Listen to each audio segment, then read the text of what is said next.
Hi there.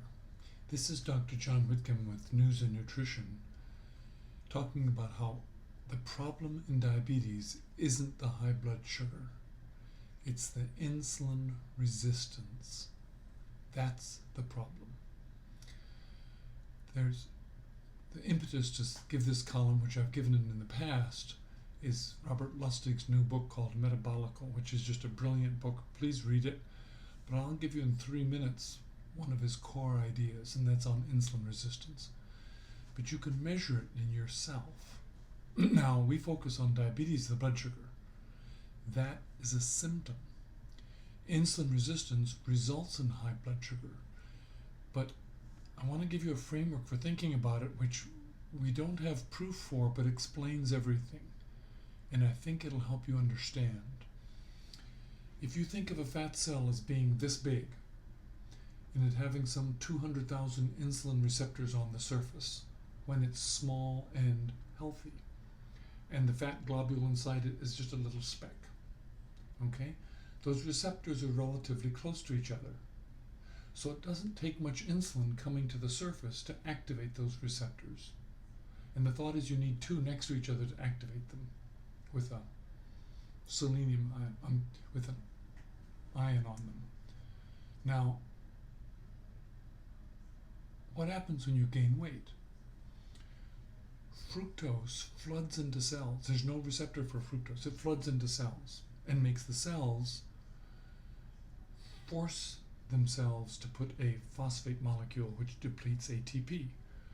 Now you have a cell that's starving because it can't make its own ATP. It's been flooded.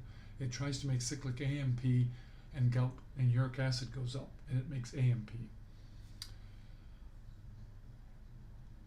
As a consequence, it ends up making fat molecules, just a way of getting rid of that fructose and forcing it into fat.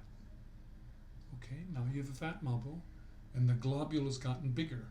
Now you have more of the cell has gotten bigger, but most of it is a fat molecule, which means the messages inside the cell have to get around that fat globule, and your insulin receptors are further apart.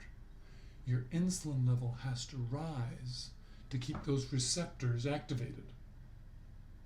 You with me? Because that's what you see. As people start getting fat, their insulin starts rising from 5 to 10 to 15.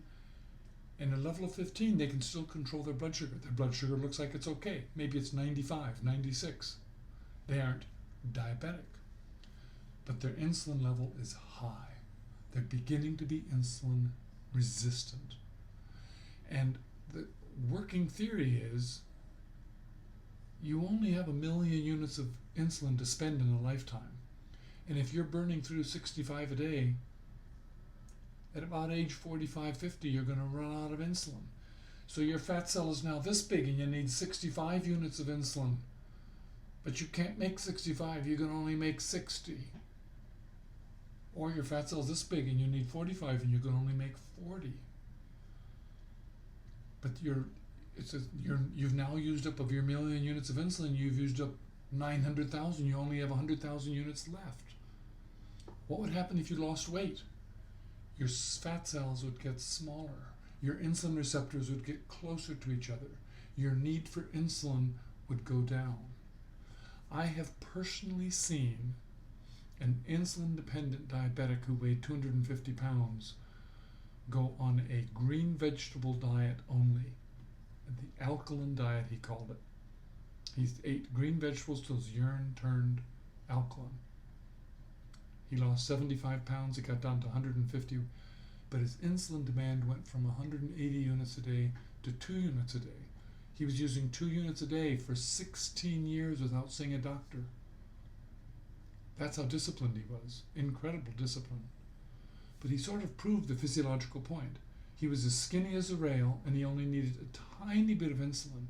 And green vegetables don't make carbs. Green vegetables are digested by the bacteria in your colon to make betahydroxybutyrate. So he was just getting enough insulin to not make ketoacidosis, but he was living off of ketones. He ate huge salads, lots of olive oil, no carbs, no meat. So insulin resistance is the enemy. You can measure it yourself. You want an insulin level below 5. And that requires you to be skinny. The only way to do that is you got to lose weight. The only way to lose weight is you've got to stop eating foods that stimulate insulin.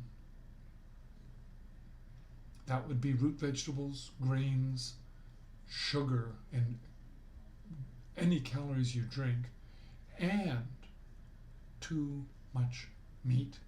Meat is also a potent insulin stimulant. It works in men. Men can do the Atkins diet and lose weight, and God bless them if the keto diet. But I believe the true keto diet is exactly what I saw in my gentleman who went 16 years on green vegetables. The true ketone diet is green vegetables that your colon turns into betahydroxybutyrate. A little bit of meat, little tiny bit of animal protein, but not much. And then you'll control your diabetes. If you've got 100,000 units of insulin left, and you're only using 2 a day, that can last you 30 years. But if you're losing 65 units a day, it's only going to last you a couple more. And we can always give you 1,000 units of insulin a day to control your blood sugar, but it'll also make you gain weight. And insulin is a two-edged sword. One sword lowers sugar, the other sword causes proliferation.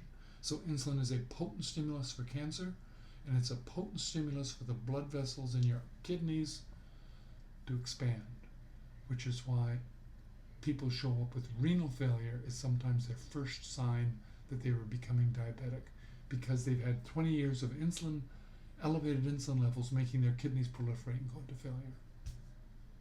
That's the real physiology of how diabetes works, and that's the real physiology of how you can escape it. What will work for me? My father died of diabetes. I got skin in this game. I used to weigh 60 pounds more than I weigh now. I spend 5 days every month eating 800 calories on a fast mimicking diet. I've lost 60 pounds. My insulin last month was 2. Hallelujah. You can do it. John Whitcomb, News and Nutrition.